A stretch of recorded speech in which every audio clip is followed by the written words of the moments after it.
बड़ी कठिनता से मनुष्य देह की प्राप्ति होती है, तुम उसे बेकार में व्यर्थ गंवा रहे हो। अब समझ भी नहीं आ रहा उनको कि हमारा मार्ग क्या है। क्यों? अहंकार, मन बुद्धि की अधीनता, गुरु की अधीनता नहीं होने देती। और आए किस लिए हो? आए ही तो हो इसी रस के अधीन होने के लिए। कर क्या रहे हो यही समझ में नहीं आ रहा। मन बुद्धि की अधीनता, कमरा मिल जाएगा सब जगह, तुम्हें भोजन मिल जाएगा सब जगह, जी लोगे तो जी तो सुअर कुत्ता भी रहे हैं। क्या जीने के लिए बाबा जी बोले हो? क्या जीने के लिए परमार्थ के पथिक हुए हो? क्या अरे रस पीने के लिए हुए हो? वो होगा अधीनता से। अधीनता, जो हरि गुरु की अधीनता स्वीकार करता है, ये प्रेम रस उसको प्राप्त होता है। तुम विरुद्ध आचरण क्यों कर रहे हो? यदि तुम मर्मी हो, बड़े बुद्धिमान समझदार हो, तो मेरी बात मान लो, धर्मियों से अंतर मत रखो। श्री जी के जो प्रेमी रसिक जन है, उनकी आज्ञा का उल्लंघन मत करो। ये जो नित्य विहार रस प्रिया प्रीतम की अद्भुत रस माधुरी है। देखो, कुछ उपासक जो बात को नहीं समझ पाते हैं, वो कहते हैं कि हमारा जब हम सुधा निधि पढ़ते, चतुरासी जी का अर्थ पढ़ते, तो हमारा मन ऐसा, हम कहते हैं कि केवल तुम वाणी का पाठ करो और इतना ध्यान रखो कि ये वो श्री कृष्ण है जिनके लिए बड़े बड़े परमहंस महापुरुष कि हृदय में एक बार चरण झलक जाए, इसके लिए पूरा जीवन अर्पित किए, एक बड़ी कठोर तपस्या और साधना करते हैं। मुनिमन ध्यान धरत नहीं पावत, ध्येयम सदा परिभवग्नम अभीष्ट दोहम। बड़े बड़े महापुरुष अपनी कामना की पूर्ति के लिए इनके चरणों की आराधना करते हैं। अरे कोई ब्रह्म प्राप्त करना चाहता है, कोई सिद्धियां, जो भी, योग प्रभाव विदिता अखिल कर्म बंधा, यत पाद पंकज पराग निषेव तृप्ता, योग प्रभाव विदिता अखिल कर्म बंधा। जिनके सी चरण रज का चिंतन करके बड़े बड़े योगी कर्म बंधनों को छिन्न भिन्न करके परमात्मा स्वरूप में स्थित हो जाते हैं, वो प्रभु हैं। और उनके हृदय के गाढ़ प्रेम का सार प्रिया जो है, जिन प्रभु के श्री अंग के लिए कहा गया है, चिदानंद में देह तुम्हारी विगत विकार जान अधिकारी। अरे उन प्रिया प्रीतम के आराध्य देव के अद्भुत प्रेम विलास को तुम मानुषिक बुद्धि से कैसे जान सकते हो? तुम्हें सिर्फ इतना दृश्य भावना करनी है। हमारे मालिक बैठे हैं श्यामा श्याम, उनका जस गा रहे हैं, उनका नाम जप कर रहे हैं। उनके यहां जैसे अम्बरीश जी करेर हरो मंदिर मार्जना दिशु, उनकी परिचर्या में लगे, बस इस भावना से लगो। स्वामी की ऐसी अद्भुत रूप माधुरी, ऐसा अद्भुत महात्म है कि देह भाव खत्म जब हो जाएगा और सहचरी भाव जागृत होगा, तब केवल आंसू चलेंगे। ये वो लीला नहीं है जो तुम भावना में समझ जाते हो। हाँ, कि आलिंगन चुंबन परिरंभन का तात्पर्य कि स्त्री और पुरुष आलिंगन कर रहा है। नहीं नहीं नहीं, अगर ये रस होता है तो सब परमहंसों का आधार रस, ये फिर जितने महान त्यागी और घोर उत्कट वैराग्य से युक्त महापुरुष, वही इस अनुराग रस का किनका पाए और दहाड़ मार मार करके आनंद विकल होकर रोए। अगर ऐसा होता तो रोते क्यों? ऐसा होता तो ये परमहंस जो मोक्ष का भी त्याग कर दिए एक रस के किनका से, तो आप समझो, आप इतनी निम्न धारा में हो कि इतनी ऊंचाई के रस को जान नहीं पा रहे। आप केवल इतना देखो भावना, मेरे मालिक श्यामा श्याम। बस श्रवण कथन सुन, जो अभी पीछे आया कि आप ऐसी विरुद्ध बात क्यों करते हो, पहले नवधा भक्ति का अनुष्ठान करो इनके लिए, तब आपको समझ में आएगा क्या है। इसीलिए रसिकों के संग के अनुसार वो जो उपदेश करें, सिर्फ उतनी धारा में चलो। एक बार आज दो दामिन मिली बहसी, पूज्य सदगुरुदेव भगवान मानसरोवर में कई दिनों से महाराज जी के साथ, तो लता पकड़े हुए महाराज जी से सहज में ऐसे महाराज जी बोल रहे थे, और भावना, वो समर्थ महापुरुषों का ऐसा ही प्रताप होता है। अब लोभ बढ़ा कि धीरे धीरे महाराज जी से हर पद की, महाराज जी ने स्पष्ट कहा, पाठ करते रहो, केवल गान करते रहो, बस गान करते रहो, वो सामने आएगा। जब सामने आएगा तो देख रहे हो, समझाने की जरूरत ही नहीं, ये ऐसी समर्थ वाणी है। श्याम श्यामा प्रगट प्रगट अक्षर निकट प्रगट रस स्रवत अति मधुर वाणी।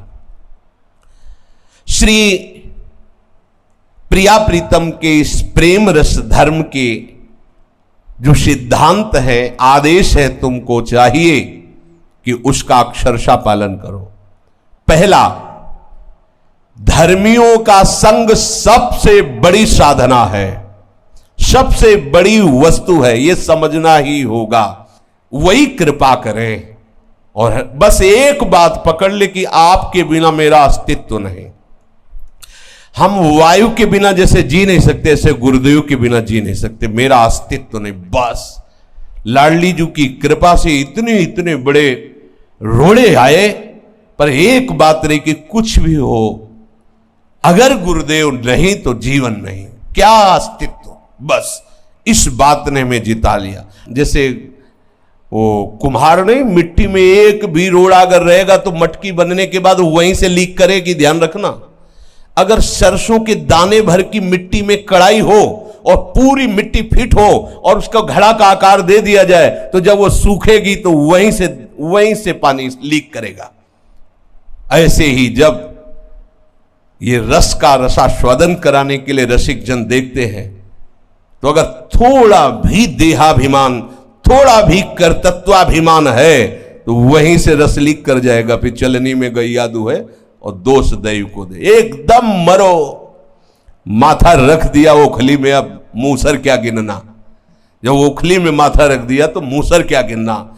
जब रख दिया प्रेम मार्ग में कदम, तो अब चोट क्या देखना। अब तो लाडली तक पहुंचना है, और ये पहुंचना हमारे बस की बात नहीं, ये केवल रसिक महापुरुषों की कृपा से। ये सिद्धांत है, एक ही मर्यादा रखी गई है, आनी रखी गई है कि श्यामा श्याम भी आपको अपने पास नहीं बुला सकते।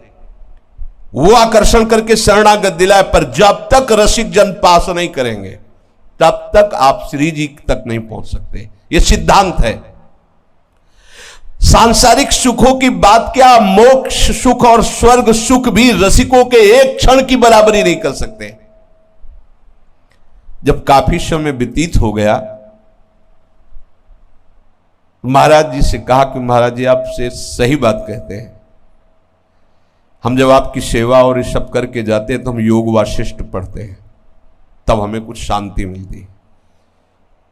क्योंकि वो वेदांत दर्शन आम ब्रह्मास्मि की पुष्टता की बात। महाराज जी मेरे हृदय में हरिवंश धर्म का एक किनका मात्र नहीं, क्रियाएं सब कर रहे हैं, विरुद्ध आचरण नहीं। चतुरासी जी का पाठ कर रहे हैं, श्री जी की सेवा, सब जो आप आज्ञा करें, पर मेरे हृदय में नहीं है। मैं आपसे कह रहा हूं, महाराज जी बहुत बड़े वैद्य हैं, बहुत बड़े वैद्य। सच्ची कहते हैं, जब महाराज जी की बात आती है तो ऐसे यार, मतलब इतनी बड़ी निधि, बड़े बड़े परमहंसों का संग किए, ऐसा मत समझना। गंगा किनारे एक से एक अवधूत, एक से एक परम। पहली ही दृष्टि में जब गुरुदेव भगवान को देखा तो बिक गए। लाडली कुंज में जब थे, शाम टाइम पहली दृष्टि, गोसाई जी ने भी कहा था, बलराम ने भी कहा कि बाबा इस समय ऐसे कहा कि वो कहाँ है, लाडली कुंज में, एक बार मिलो बाबा। 4 बजे शाम के ऐसे गेट खटखड़ा, 10 मिनट खटखड़ाते रहे। हल्का सर्दी का समय था, शॉल ऐसे महाराज, पहली दृष्टि, आंखें नशे से झूम रही थी, कपोल आंसुओं से भींगे थे, रोम रोम एकदम एकांत। पहली दृष्टि में जो देखा तो अंदर से आया, जिनको मैं खोज रहा था वो मिल गए। एकदम चरणों में साष्टांग गिरे, सन्यासी भेष, जटाजूट देख के महाराज जी 10 कदम दूर पीछे हट गए। बहुत रसिक अनन्य है। कैसे महाराज जी बस 2 मिनट आपसे, नहीं अभी आप गेट से ही कहा, अभी आप। हम कहा महाराज जी हम राधा वल्लभी है। फिर हमारे माथे की तरफ देख, राधा वल्लभी, लाल कपड़े पहने हो, जटा है। हाँ महाराज जी बस, अच्छा आओ। अपने आसन में बैठा ला, क्योंकि गुरु भाव तो था, ले जाया पहले तो एक संत की तरह से बैठ, क्या है, जल्दी बोलिए। इतना ऐसा वायुमंडल उस कुटिया का कि स्वाभाविक रोना आ गया। कहा महाराज जी सन्यास से पता नहीं कैसे राधा वल्लभी बन गए, हमें कुछ पता नहीं, वो एक आकर्षण ऐसा। अब हमें कोई बता नहीं रहा कि यहां का है क्या मार्ग, बस यहां ना कहने वाले सब मिलते हैं। हमारे यहां व्रत ने, हमारे यहां परिक्रमा ने, हमारे हमका है क्या, मतलब यह है क्या यहां। अब हमारा सन्यास का तो सब छूटा चिंतन, अब यहां हम करें तो क्या करें। और रोने लगे, महाराज जी अब संभाल लो, नहीं तो जीवन बिल्कुल व्यर्थ, क्योंकि वो छोड़ा ये पकड़ा, यहां कुछ है नहीं, समझ में ही नहीं आ रहा, अब हम क्या करें। श्री जी की तरफ ऐसे देखा और ऐसे 3 अंगुली पकड़ी। अब आपको कैसे बताएं, ऐसे ऐसे दाहिने हाथ, श्री जी सब ठीक कर देंगे, श्री जी सब ठीक कर देंगे, पर आज अभी जाइए आप, फिर आप आइएगा कभी। एकदम दूसरे दिन पे पहुंच गए, मंजीरा लिए बैठे थे। महाराज जी के श्री मुख से रहो को काहो मने दिए मेरे प्राण, पहला पद कान में पड़ा, पहला से रहो को। दूसरा पद बन की लीला लाल ही भावे, पत्र प्रसून बीच प्रतिबिंबे, नक्शिक प्रिया जनावे। बस फिर तो शुरू। तो गुरुदेव भगवान से जो लगभग 1 वर्ष व्यतीत होने के बाद ही हमने बात की। महाराज जी ने कहा चलो बादग्राम चलते हैं जी, पैदल भिक्षावृत्ति से करते हुए बात। सत्य आपसे कहते हैं, बादग्राम में कहा महाराज जी ने कि सेवकवाणी सुनाओ। सेवकवाणी पूरे होते होते हृदय के 7 चैप्टर गायब, जितने सन्यास के संस्कार थे वो अंदर एकदम ऐसे लगने लगा, मन क्रम वचन त्रिशुद्ध सकल मत हम श्रीहित, केवल गुरुदेव का संकल्प। जीवन में कभी राधा वल्लभी एक भी किनका नहीं आ पाता, चाहे हम खोपड़ी के बल खड़े हो जाते, केवल सदगुरुदेव भगवान की मंद मुस्कान और उनका संकल्प। अगर आज हम जीवित हैं, आज हम उपासना में हैं, आपके सामने हैं, तो केवल गुरुदेव भगवान का संकल्प चला रहे, नहीं तो कब मर गए होते। दोनों तरह से, परमार्थ से भी और शरीर से भी। अगर हम किसी भी तरह से इधर भी जीवित है इधर भी जीवित है, तो केवल गुरुदेव कृपा कटाक्ष तुमसे सत्य कहते हैं। जिस दिन ये खबर गुरुदेव को मिली कि ये किडनी खराब, 250 ग्राम केवल श्री जी को दूध का भोग लगाते, बस 1 महीना व्यतीत होने के बाद हमें स्वप्न में तो कि आपके लिए अनुष्ठान हो रहा है। सुबह गए और महाराज जी ऐसा हमें स्वप्न में आया कि आप 250 ग्राम केवल दूध ले रहे हो, आप अनुष्ठान। अरे चलो, महाराज जी ऐसे महापुरुष हैं, ऐसे दाता हैं कि वो ये जानने ही नहीं देते कि हमने दिया है। जैसे उस अभी कल जो वीडियो चला, कह रहे थे कि महाराज जी हमको तो ऐसा अनुभव होता है जैसे बैंक से ट्रांसफर किया, तो देख रहे थे कैसे लोट लोट के एकदम परमहंस है। महाराज जी का चलो व्यर्थ की बातें करते रहते, कभी श्यामा श्याम के प्रेम की बात करते रहे। ये हम महाराज जी हम अपने मन से नहीं कह रहे, हमको बोले मुझे क्या फर्क पड़ता है, जीने के लिए 250 ग्राम बहुत दूध है, श्री जी को भो। हमका महाराज जी हम सह नहीं पाएंगे ऐसी बात। उन्हीं का संकल्प, उन्हीं की कृपा, अगर उनकी कृपा ना हो तो ऐसे अपराधी जीव हैं, दोनों किडनी खराब है, डायलिसिस हो रहा है। क्या हमारी सामर्थ्य, कक्षा 9 पढ़े हैं, क्या हमारी सामर्थ्य की रस ग्रंथों की हम व्याख्या कर सके? क्या हमारी सामर्थ्य की हम ऐसे जहां भगवान शिव और सुखदेव आदि का भी ध्यान नहीं पहुंच सकता, उन महारानी जी के चरणों का हम चिंतन कर सके? नहीं, गुरु कृपा ही केवल सच्ची सच्ची कहते हैं। हम सबके लिए वरदान रूप में गुरुदेव भगवान विराजमान है। उनका उपदेश आवश्यक नहीं है, उनकी कृपा, बस उनके आश्रित। उनका आश्रय बहुत जोर की वस्तु होती है। वो देखे न देखे, बोले न बोले, कड़ुआ बोले मीठा बोले, इससे कोई मतलब नहीं, ये सब बाहरी बात है। उनका दृढ़ता पूर्वक, और ये दृढ़ता पूर्वक आश्रय मैंने नहीं लिया, उन्होंने ही मुझे दृढ़ता पूर्वक पकड़ा। अगर ना पकड़ते तो शायद है कि हमारा जीवन ये ना होता। उन्होंने पकड़ा, हम तो उनको पकड़ ही नहीं सकते। हमारी सामर्थ्य इतनी लंबे हाथ कहां है कि हम उनको, वो हमें पकड़े और ऐसे पकड़े कि छूट नहीं सकते। अब छूट नहीं सकते। जय श्री भट्ट, प्रेम रस बंधन क्यों छूटे दृढ़ फंद, ऐसे बंधन से बांध दिया कि वो छूट ही नहीं सकता। इसीलिए कहा, यहां कह रहे सेवक जी महाराज कि ये बात तुम समझ लो कि धर्मियों का संग ही सबसे बड़ी यहां की वस्तु है। यहां की क्या, कहीं की भी बिना प्रेमी महापुरुषों के अहंकार गलित नहीं होता। सच्ची बात समझ। जब श्री उमा जी भगवान शिव से पूछ रहे कि गरुण जी को आप क्यों समाधान नहीं कर दिए, आप तो ज्ञान समुद्र है, तो उन्होंने कहा कि मैंने भगवत प्रसाद से समझा कि कीन हो इस कबहू अभिमाना, सुख हो वंचा कृपा निधाना।